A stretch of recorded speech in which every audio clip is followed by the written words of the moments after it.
atrapando osos. Bueno, permítame decirle que yo traje mi propia jaula para atrapar mis osos. Yo ya la traje. Yo no sé si usted la tiene o no la tiene, pero yo sí la tengo. Muy bien. Para el ser humano, el oso es un animal muy peligroso, ¿verdad que sí? Nosotros que tuvimos la oportunidad de ir a Cedar Crest, que es un lugar, un campamento que pertenece a la denominación nuestra, y ahí hacen los retiros espirituales. A veces encuentran ahora a nuestros nietos disfrutando del retiro espiritual de allá. Los osos bajan, están ahí y vienen a comer. Y nos hemos encontrado varias veces. Y sí, nos da miedo, ¿verdad? Porque tenemos que ir caminando a las cabañas y a veces no está tan iluminado, nos piden que llevemos linterna y los vemos, los hemos visto de cerca. O sea que para el ser humano el oso es un animal muy peligroso. A lo largo de los años se han conocido historias acerca de los ataques de los osos a los humanos. Tenemos que aprender cómo atrapar estos animales. Y usted dirá, pero ¿para qué si yo no tengo un oso en mi casa, verdad? ¿Para qué voy a atrapar? Bueno, sabe que antes que se convierta en un peligro para nosotros, y si bien es cierto que nosotros no convivimos con los osos, porque me imagino que usted en su casa no debe tener oso, yo en la mía tampoco, pero hay ciertas cosas, hermanos, que nos amenazan y que podíamos definirlas nosotros como osos. ¿Por qué? Porque son peligrosas para nosotros esas cosas que nos amenazan. Por ejemplo, nuestra actitud para con los detalles pequeños de la vida es un reflejo de cómo seremos ante las responsabilidades mayores. Lo vuelvo a repetir. Nuestra actitud para los detalles pequeños de la vida es un reflejo de cómo seremos ante las responsabilidades mayores. Voy a comenzar con un ejemplo, quizás ustedes se recuerden de esta persona, la vieron, y si no lo recuerdan o quizás no conocen la historia, bueno, la van a escuchar ahora. Ustedes, aquellos que ¿recuerdan a Susan Boyle? ¿No? ¿Ninguno lo recuerda? Quizás si se las muestro, ustedes sí se van a acordar. ¿Sí te acuerdas tú? Ok. Ahí está. Ella, ¿ahora sí se acuerdan? Sí, las vieron en las noticias, estuvo mucho tiempo. Ella es escocesa. ¿Y saben cómo llegó a la fama? Por su aparición en el show de búsqueda de talentos del Reino Unido. Desempleada, estaba 47 años de edad, fue considerada muchas veces retrasada mental. Desde el primer momento en que subió al escenario para cantar, su apariencia y timidez arrancó risas desde la platea. Desprovista de cualquier señal de belleza, le dijo al jurado que a ella le gustaría ser como Elaine Paige. No sé si la conocen, pero se las voy a mostrar, se las presento ahora. Vino a visitarnos.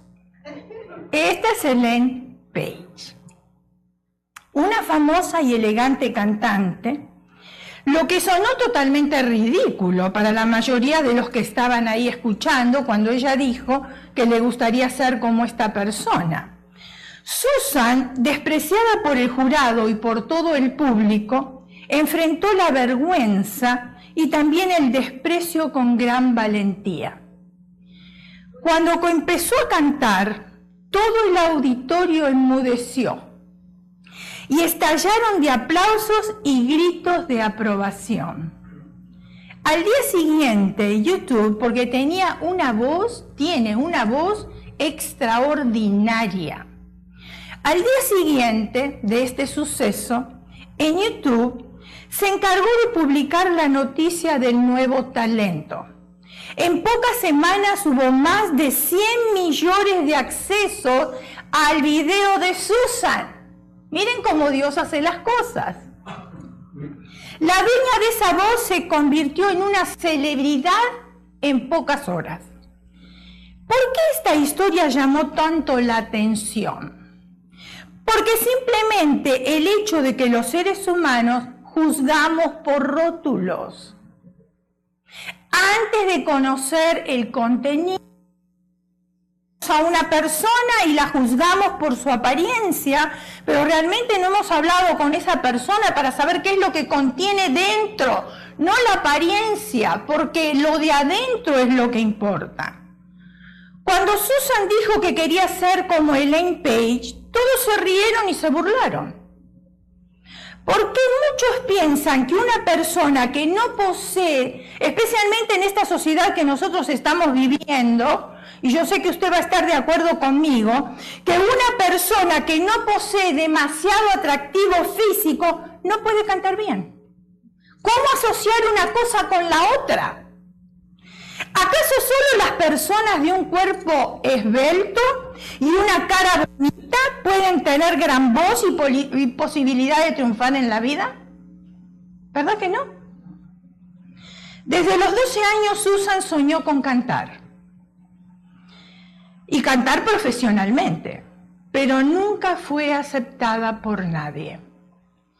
Curiosamente, la canción que escogió para participar en el concurso de televisión no podía ser más oportuna. Yo tuve un sueño, era el título de la canción, lo cual se hizo realidad. Fuentes que conocen a Susan afirman que es una persona maravillosa y que el mundo se perdió durante mucho tiempo la oportunidad de conocerla. Porque no encajaba en el perfil de las mujeres que hoy conquistan los escenarios, con ropas ajustadas, sensuales y provocativas. ¿Está de acuerdo conmigo o no? Lo hizo siendo ella misma, no tratando de copiar patrones de bellezas artificiales. Utilizó la más grande belleza natural que tenía, que era su voz, o que tiene, que es su voz. Hasta fue invitada a cantar a la Casa Blanca para el Día de la Independencia. Cada uno de nosotros tenemos uno o varios talentos. ¿Están de acuerdo conmigo o no? Claro que sí. Y esos talentos los podemos convertir en dones cuando los ponemos al servicio del Señor.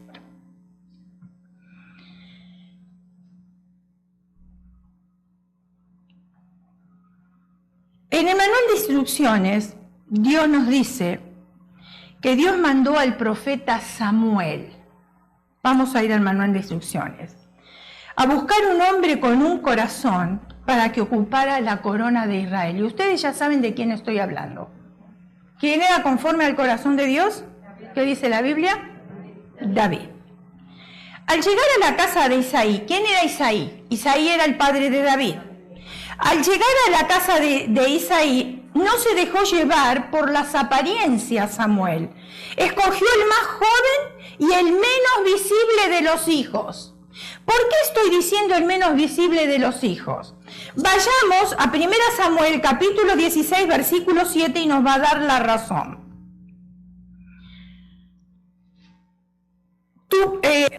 Aquí. 16, me pasé. Ahí está. La gente juzga por las apariencias, pero el Señor mira el corazón. O sea, la gente, nosotros juzgamos por las apariencias, pero Dios mira ¿qué cosa? Lo interno, el corazón. Isaí tenía 8 hijos. La Biblia nos relata que David era el menor de todos los hermanos. Y a pesar de ser el menor, no era el favorito de su padre, porque estaba en el campo cuidando las ovejas. ¿Qué padre era Isaí que mandó a su hijo más pequeño a cuidar las ovejas, que era algo tan peligroso? ¿Usted se lo preguntó eso? David estaba rodeado de peligros, ¿o no? Sí. Podríamos pensar que Isaí fue un mal padre, pero en verdad David estaba en la escuela de Dios. ¿Cuántos están en la escuela de Dios? ¿Cuántos están atravesando por circunstancias difíciles? Esa es la escuela de Dios que nos está preparando para algo grande que Él tiene en nuestras vidas. Esta experiencia de estar expuesto a los peligros permitió a David llegar a tener el carácter del cual pudo decir el Dios, un varón conforme a su corazón. Cuando venía el oso, venía el león, ¿qué era lo que hacía David? ¿Salía corriendo? ¿Le pedía ayuda a los hermanos? No, si nadie estaba ahí, él estaba solo, él tenía que defenderse. Y tenía que defenderse solo. Él recurría al único que le podía ayudar y que se encontraba allá arriba, pero que no estaba lejos de él tampoco. A pesar de que estaba allá arriba, estaba presente también con David. Y era el único que le pudo ayudar. Dios mira nuestro corazón y Él ve en lo secreto donde los hombres no alcanzamos a ver. Dios observó la fidelidad de David, que estaba cuidando las ovejas de su padre. David vivía al servicio de sus hermanos y un día cuando Israel estaba en guerra con los filisteos, Isaí, su padre, llama a David y le ordena que prepare algunos alimentos y que los lleve al campamento donde estaban sus hermanos. ¿Ustedes recuerdan la historia? David dice que partió de mañana, como su padre le había mandado, dejando las ovejas a cuidado de otras personas que tenía ahí mismo. Llegó al campamento justo en el momento, fíjense en ustedes, ni un minuto antes ni un minuto después. Y eso es lo que nosotros tenemos que ver, que es el plan de Dios en nuestras vidas.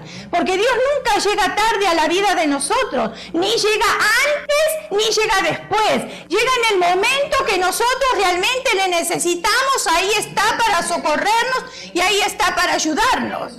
Y David llega ahí al campamento. ¿Y quién se encontraba en el campamento?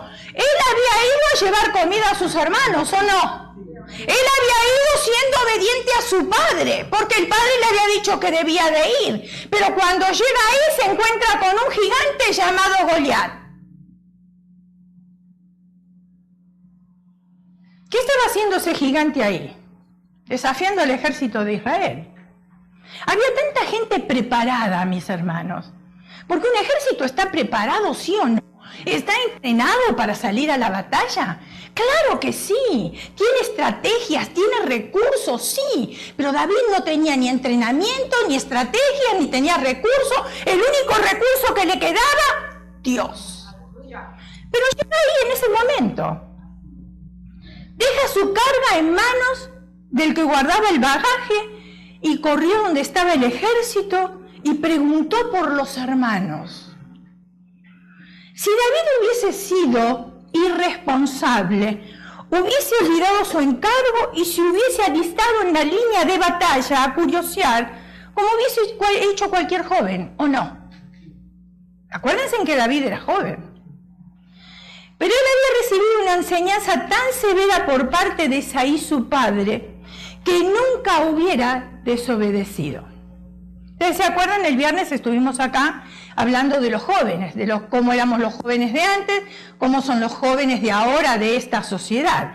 Y hay una gran diferencia. Y claro, podemos hablar de tecnología, podemos hablar de un montón de cosas que influyeron en el cambio de la juventud de ahora. Pero estamos hablando de David, de aquel tiempo, que él obedecía a su padre. La vida de un hijo de Dios, cuando es introducido en la escuela de Dios, tiene una vida de servicio. Y eso es para nosotros también. La vida de un hijo de Dios, cuando es introducido en la escuela de Dios, tiene una vida de servicio.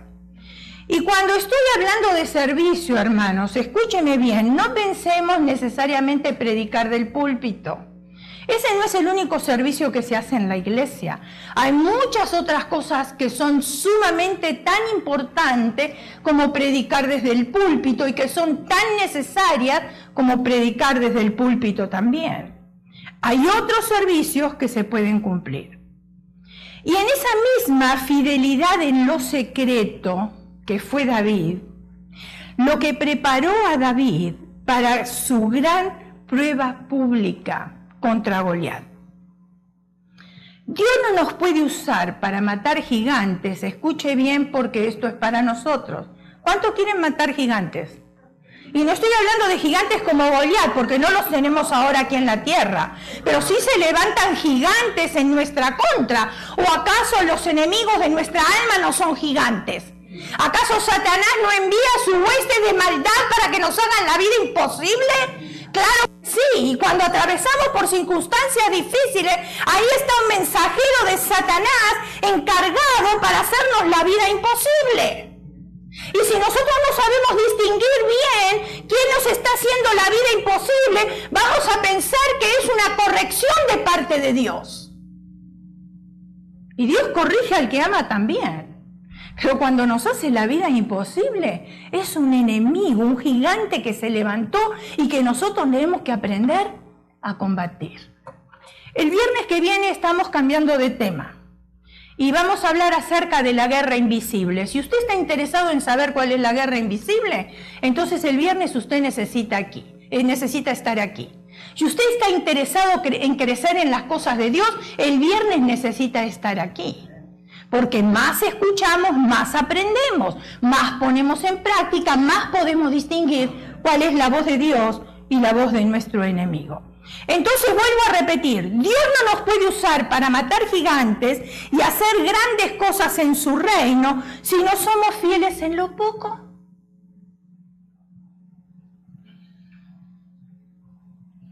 Cuando nosotros comenzamos en la obra del Señor, hermano, hace muchos años atrás, en la primera iglesia, el pastor siempre lo dice, al año nos nombraron diáconos, servíamos en la iglesia. Después el Señor nos movió de iglesia, nos fuimos a otro lugar. ¿Ustedes se acuerdan la hermana Rosa, que se fue a otro estado, que estaba sentada aquí? Ella estaba encargada de la limpieza de la iglesia. ¿Saben cuántas veces después de la reunión de damas ella y yo nos quedábamos a limpiar la iglesia? Muchas veces. ¿O ustedes se creen que yo no limpié baños? ¿O ustedes se creen que yo no pasé trapos en el piso? Están muy equivocados si creen eso. Porque a mí también me tocó hacer ese trabajo. Pero Dios mira la fidelidad en aquellas cosas que nadie nos ve que las estamos haciendo, pero que Dios sí las ve. Y después Dios va recompensando y Dios nos va colocando en lugares más estratégicos todavía. Y eso no es solamente para mí, eso es para usted también, es para todos los hijos de Dios. Tal vez nosotros sentimos que nadie nos ve y nadie aprecia lo que nosotros hacemos. Bueno, déjeme decirle que nosotros como pastores nunca le vamos a recompensar a ustedes el trabajo que hacen aquí en la iglesia, en la magnitud que ustedes necesitan ser recompensados. Pero ¿sabe quién sí ¿Sabe quién le va a recompensar? El Señor Jesús, porque a Él no se le escapa nada. Él ve todo, Él bendice y Él también prospera. Entonces usted no se preocupe si no recibe agradecimiento aquí en la tierra, porque hay uno en los cielos que tiene todos los registros de nuestras vidas y que Él sí recompensa y sabe cómo hacerlo también. El manual de instrucciones nos dice a nosotros en Mateo capítulo 6, versículo 18. Tu Padre ve en lo secreto, no es invento mío, es palabra de Dios. Tu Padre ve en lo secreto y ¿qué hace? ¿Te recompensa en qué? ¿Queremos ser recompensados en público? Dejemos que nuestro Padre nos vea en secreto. Dios nos pide fidelidad en todas las áreas de nuestra vida, incluyendo aquellas áreas que nosotros pudiéramos considerar insignificantes. Lucas capítulo 16, versículo 10. El que es fiel en lo muy poco, también en lo más es fiel, y el que en lo muy poco es injusto, también en lo más es injusto. Quizás estamos pensando, bueno, yo estoy cuidando a los niños, ahí nadie los ve. Sí, Dios lo ve, yo soy fiel en eso, y Dios me va a ir colocando en otros lugares. Quizás, bueno, pero ahora estoy pasando la aspiradora en la iglesia, nadie me ve, Dios sí lo ve. Hoy estamos pasando la aspiradora, mañana no sabemos cuál es el plan de Dios para nuestras vidas. Porque así funciona. Pero si yo soy fiel y sigo pasando aspiradora, hasta que en el plan de Dios hay otra cosa, y sigo cuidando niños, niños y niños y niños, hasta que en el plan de Dios haya otra cosa. Dios, al ver la fidelidad, nos va a ir colocando en otros lugares también. Aleluya. Nuestra actitud, dije al principio, para con los detalles pequeños de la vida, es un reflejo de cómo será nuestro desempeño ante las responsabilidades mayores de la vida. ¿Queremos hacer un impacto en nuestro mundo? Empecemos viviendo íntegramente. Se dice que cierto día salieron a pasear juntos, escuchen bien, a ustedes que les gustan las historias, la ciencia, la fortuna, la resignación y la integridad. Salieron a pasear las cuatro juntas. Mientras caminaban, la ciencia dijo: amigas mías, pudiera darse el caso de que nos separáramos unas de otras. Y sería bueno determinar un lugar donde pudiéramos encontrarnos de nuevo. A mí, dijo la ciencia, podréis encontrarme siempre en la biblioteca de aquel sabio doctor X, a quien, como sabéis, siempre acompaño. En cuanto a mí, expresó la fortuna, me hallaréis en casa de ese millonario cuyo palacio está en el centro de la ciudad.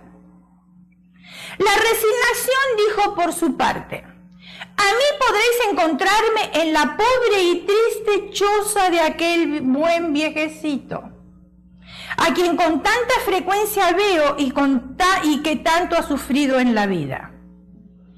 Como la integridad permanecía callada, sus compañeras le preguntaron: ¿y a ti dónde te encontraremos? La integridad, escuche bien. La integridad, bajando tristemente la cabeza, respondió: a mí, quien una vez me pierde, jamás vuelve a encontrarme. ¿Lo entendió?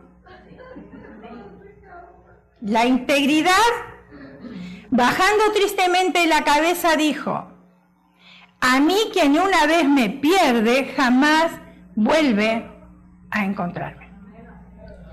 Quien pierde su integridad y honradez, lo ha perdido todo. ¿Por qué? Porque llegó el oso para robar esa integridad, esos valores morales, esos valores espirituales. Y la integridad no se habla solamente aquí en la iglesia, ¿eh? La integridad se ve allá afuera de las puertas de esa iglesia. ¿Saben que nosotros atrapamos osos cuando hablamos la verdad? Les voy a contar otra historia, ya que a ustedes les gusta. Un barbero y su cliente estaban conversando. De pronto tocan el tema de Dios. Usted sabe que un cristiano, vaya donde vaya, hablará de cualquier tema, pero en el principio, en la mitad o al final de la conversación, siempre va a hablar de Dios. ¿Sí o no? ¿Ustedes hacen lo mismo? El barbero dijo: yo no creo que Dios exista como usted dice. ¿Escucharon decir eso? ¿Por qué usted dice eso?, dijo el cliente, o sea, el cristiano. Es muy fácil al salir a la calle y darse cuenta de que Dios no existe, replicó el barbero. Dígame, ¿acaso si Dios existiera habría tantos enfermos y niños abandonados? ¿No le hicieron a usted la misma pregunta? ¿Sí o no? Si Dios existiera, no habría tanto sufrimiento ni tanto dolor para la humanidad. No puedo pensar que Dios exista y que permita semejante cosas. ¡Qué inteligente este barbero! Habría que darle, pero creo que un tributo en el libro Guinness, no sé, algo, ¿no?, por lo inteligente que es. El cliente se quedó pensando y no quiso responder para evitar una discusión. Y yo me vi identificada ahí, porque estuve hablando con una joven y le estaba testificando yo de que nosotros somos pastores de una iglesia.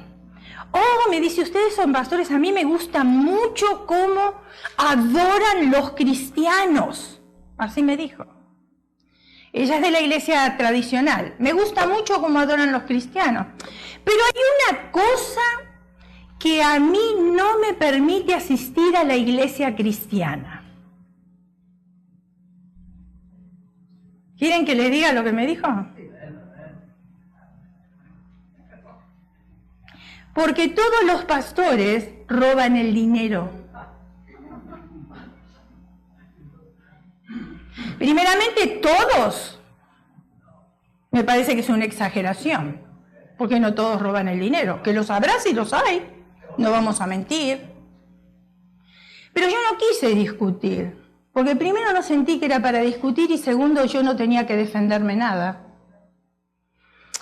Entonces, lo único que le contesté,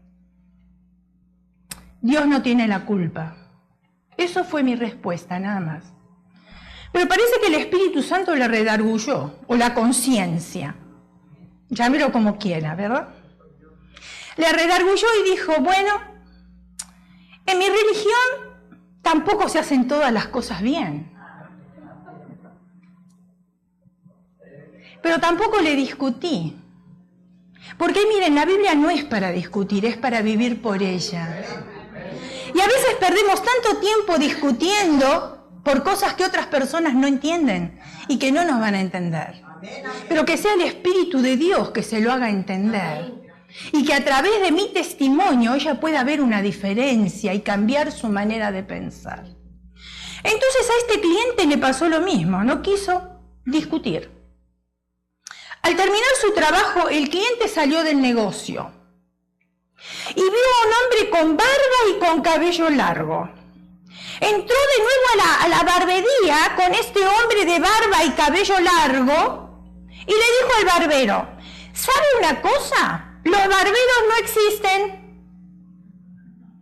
¿Cómo? Dijo él. Aquí estoy yo. ¿Cómo usted me dice que no existe? No, dijo el cliente. No existen, porque si existieran, entonces no tendríamos personas con barbas y cabellos largos, como la de este hombre. Los barberos sí existimos, contestó él. Es que esas personas no vienen a nosotros. Él mismo se dio la respuesta. ¿Se dan cuenta? Él mismo se la dio. Exacto, dijo el cliente. Ese es el punto. Dios sí existe. Lo que pasa es que las personas no van hacia Él y no le buscan. Por eso hay tanto dolor y tanta miseria en el mundo. Ya está la respuesta. No hay mucho que discutir. Atrapamos osos. ¿Saben cuándo? Ahí dije cuando hablamos la verdad. Pero también atrapamos osos cuando pagamos nuestras deudas. Un billete de $20 y otro de $1 se encontraron en una bolsa del banco. Otra historia, porque a ustedes les gusta. El billete de $1 le preguntó a su compañero, el de 20. Oye, amigo, ¿dónde has estado? No te he visto por mucho tiempo. Estaban en la bolsa del banco. El billete de $20 respondió, amigo, vaya que he tenido trabajo. He viajado a países distantes, también a los restaurantes más finos, a los casinos más grandes y finos. También he estado en numerosas boutiques, en el centro comercial más lujoso, en el norte y en el sur.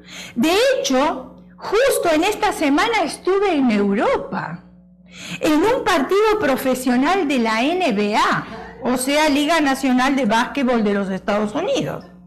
Estuve en un rodeo, en un baloncesto, en un salón de estilista de gran clase.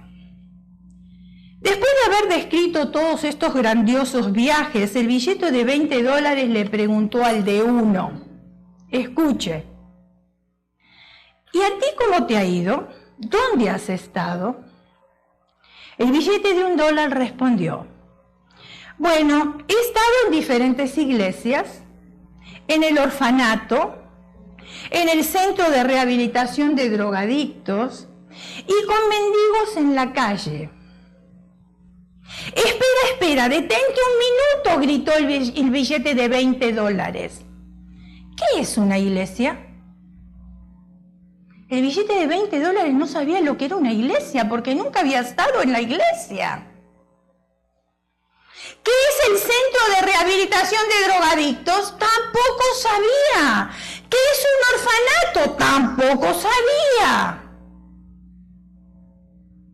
¿No parece extraño cómo un billete de $100, y no se me duerman ahora, despierten porque están aquí escuchando palabra de Dios, y cuando el Señor habla, el enemigo viene y duerme, y usted no viene a la iglesia a dormir, usted viene a la iglesia a escuchar? Así que si el que está al lado se está durmiendo, un codazo santo, despiértelo.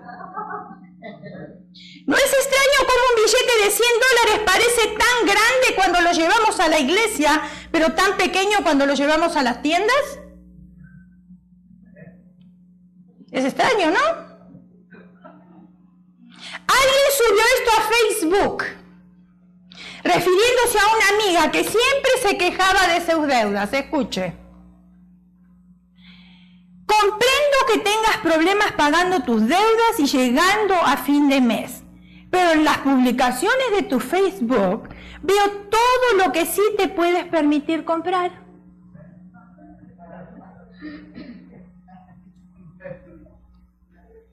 Esa es una amiga quejona, no puedo llegar a fin de mes. Pero sí puedo comprar muchas cosas. Y otra más, mire esto. Hay gente que prefiere dejar de hablarnos que pagarnos lo que nos deben. ¿Usted no se encontró con esa gente? Y cuando se prestan hermanos en la iglesia, se prestan dinero y después no le devuelve el dinero al que le prestó, ¿sabe qué hace? Se va de la iglesia.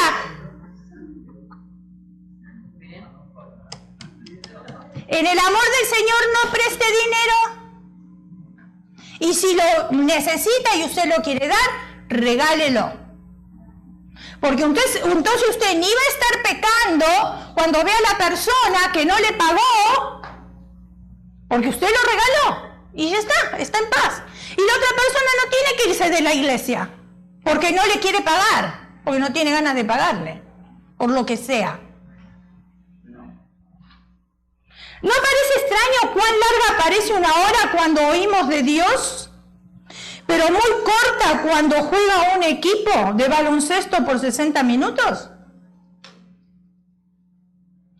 ¿No parece extraño que largas parecen 2 horas cuando estamos en la iglesia, pero que cortas son cuando estamos viendo una película? ¿No parece extraño que no pueden pensar en algo que decir cuando se ora? Ay, no, es que a mí no me salen las palabras. Es que yo lo digo en silencio, yo lo digo en lo profundo de mi corazón. Y está bien, pero hay momentos que lo tenemos que sacar del corazón. Pero no hay ninguna dificultad en pensar cosas cuando tengo que hablar con un amigo. ¿No parece extraño cuánto nos emocionamos cuando un juego de béisbol se extiende? Extra innings. Pero nos quejamos cuando un sermón es más largo que el usual. Estábamos hablando el viernes. ¿Ustedes saben lo que es esto? ¿Entienden o no entienden? Y cuando termina que estoy apurado ya. O si no.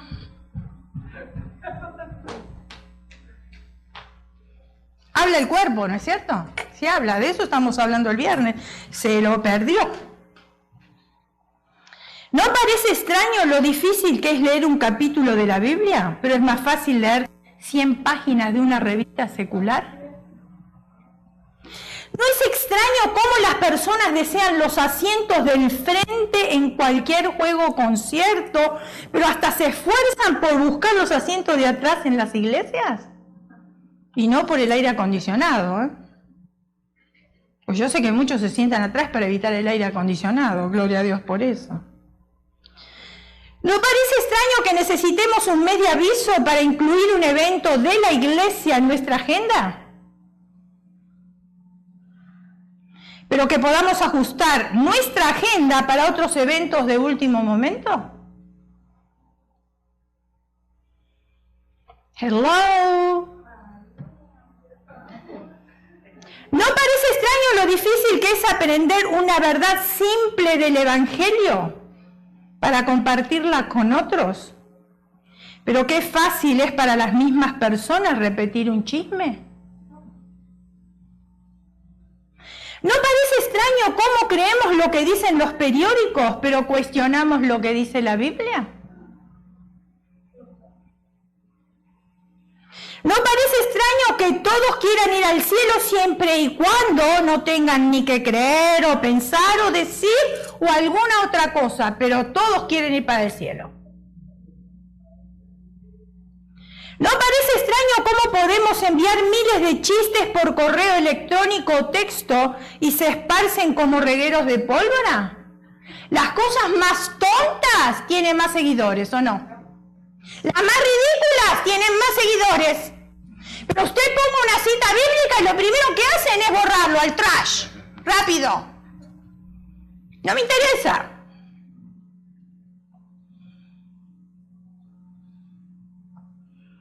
Es extraño, ¿verdad? Todas esas cosas. Aún en las cosas más pequeñas que nadie quiere hacer, si no estamos dispuestos a ser fieles en estas áreas, si no queremos matar nuestros osos, ¿cómo podemos pretender que Dios nos use a nosotros para derrumbar gigantes? Pues esas son todas cosas que podemos poner en práctica, ¿o no? Entonces, si no queremos poner en práctica lo más pequeño, ¿cómo vamos a querer nosotros que Dios nos ayude a derrumbar gigantes? Mateo capítulo 25, versículo de 14 al 23 dice de esta manera: porque el reino de los cielos es como un hombre que yéndose lejos, llamó a sus siervos y les entregó sus bienes. A uno dio 5 talentos y a otros 2 y a otro 1, a cada uno conforme a su capacidad. Y luego se fue lejos y el que había recibido 5 talentos fue y negoció con ellos y ganó otros 5 talentos. Asimismo, el que había recibido 2 ganó también otros 2. Pero el que había recibido 1 fue y cavó en la tierra y escondió el dinero de su señor. Después de mucho tiempo vino el señor de aquellos siervos y arregló cuenta con ellos. Versículo 20. Y llegando el que había recibido 5 talentos, trajo otros 5 talentos, diciendo: Señor, 5 talentos me entregaste, aquí tienes, he ganado otros 5 talentos sobre ellos. Y su señor le dijo: bien, buen siervo y fiel, sobre poco has sido fiel, sobre mucho te pondré, entra en el gozo de tu señor. Llegando también el que había recibido 2 talentos, dijo: Señor, 2 talentos me entregaste, aquí tienes, he ganado otros 2 talentos sobre ellos. Voy a contarle una historia más para que usted pueda entender mejor este versículo. Porque quizás no lo entienda del todo y por más que yo se lo explique, no le va a quedar tan grabado como un ejemplo. Hace muchos siglos, un emperador llamó a los niños de su reino y les dijo que iba a escoger a uno de ellos para ser su heredero. Le dio a cada quien una semilla y le dijo que la sembraran en una maceta y que regresaran al año siguiente con la planta que habían cultivado. Uno de ellos, llamado Ling, fue felizmente a su casa, buscó una maceta y sembró su semilla. Diariamente la cuidaba, regándola con gran diligencia, pero al pasar las semanas nada crecía. A los 6 meses, el niño, ya desmoralizado, vio que todavía no había crecido nada y quiso darse por vencido y tirar su maceta por la ventana y olvidarse de todo. ¿Usted no hubiera hecho lo mismo? A lo mejor sí. Pero su mamá lo animó a persistir. A fin se cumplió el año y llegó el momento de aparecer ante el emperador real. Lin no quería ir, por supuesto, ya que solamente tenía una maceta con tierra. No había planta, no había nada, ni siquiera se veía un pedacito. Pero ante la insistencia de su mamá, acudió. Todos portando orgullosamente una gran variedad de plantas grandes y exóticas. En eso se escucha la trompeta y sale el emperador, quien comenzó a revisar todas las plantas con interés. De pronto alcanzó a divisar a aquel pequeño niño que su planta no había crecido nada. Aquel niño estaba escondido en una esquina muy tímido con su maceta desnuda y lo hizo llamar. Avergonzado, el niño pasa al frente. Para sorpresa de todos, el emperador declaró: este niño será el siguiente emperador. ¿Cómo puede ser? Si los demás todos habían llevado plantita y él no llevó, pero ni una miserable hojita. Ni siquiera se veía la punta de una hojita en la maceta.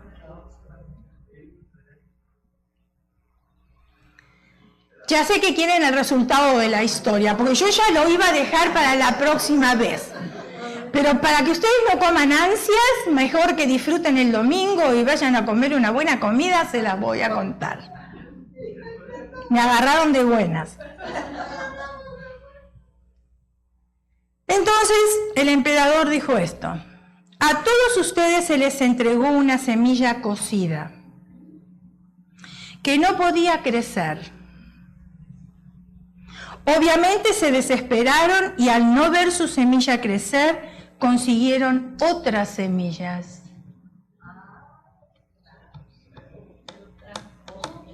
El engaño.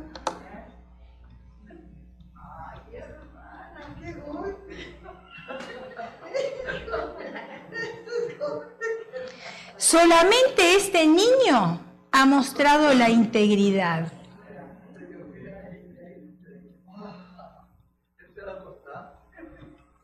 Integridad por sobre todas las cosas. Usted me podrá engañar a mí, yo le puedo engañar a usted, pero ninguno de los dos podemos engañarle a Dios.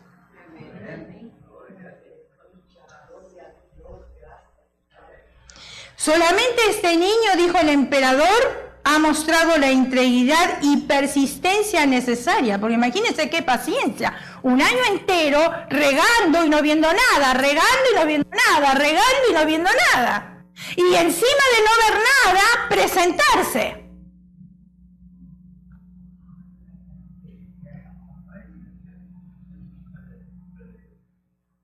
Y dijo el emperador: este niño cuidó un año entero esa semilla que yo les había entregado a cada uno de ustedes.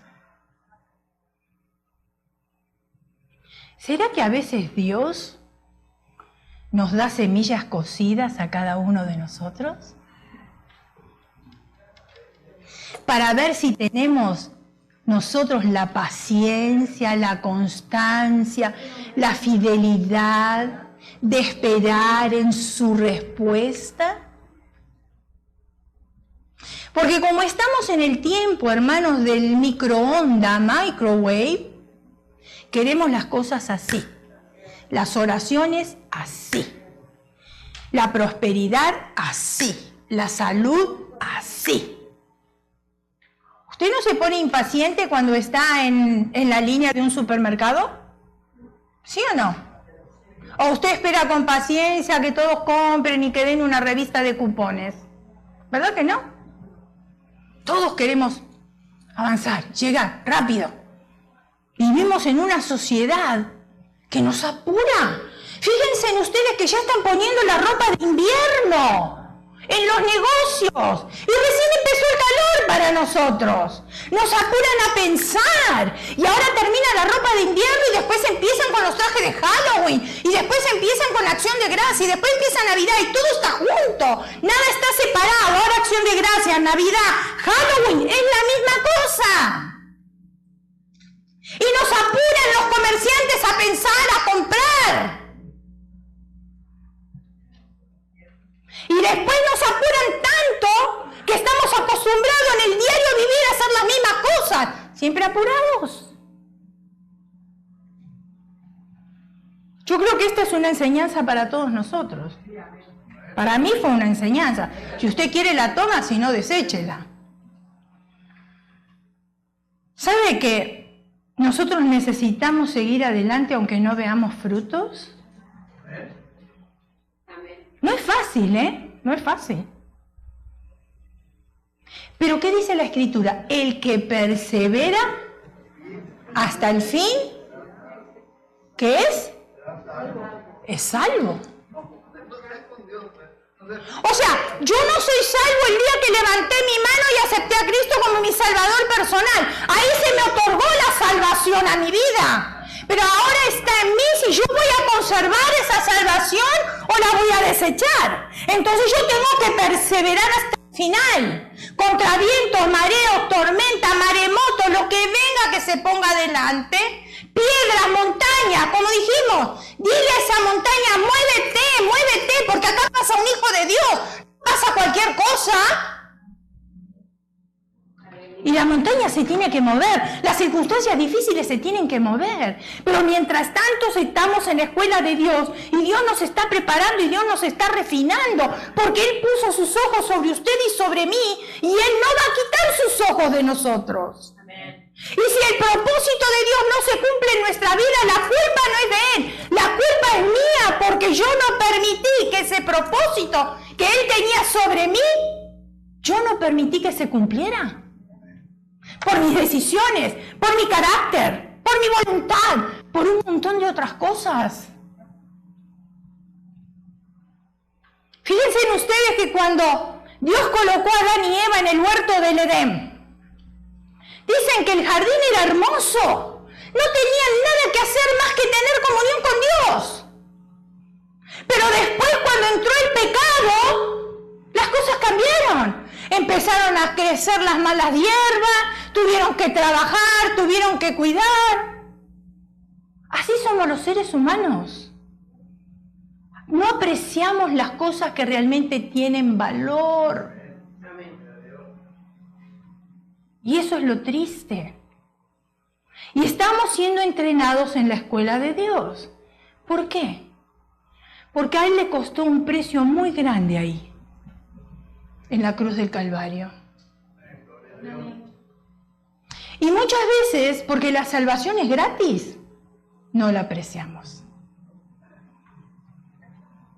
Si tuviéramos nosotros que reunir cierta cantidad de dinero, así como cuando compramos una casa, un automóvil y cualquier otra cosa, o si tuviéramos que dar un down payment, imagínense que ustedes, si Dios hubiese dicho, ok, tú quieres la salvación para tu vida, está bien, tienes que dar un 50% de down payment ahora y después irla pagando hasta que yo venga a buscarte.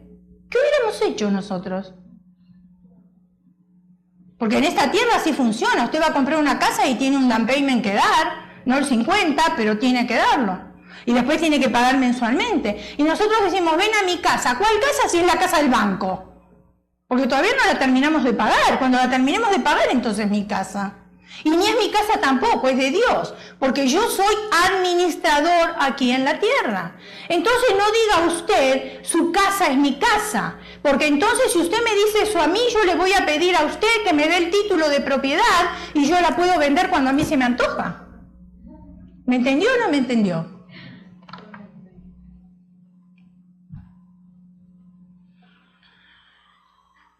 Aunque no veamos frutos, necesitamos seguir adelante.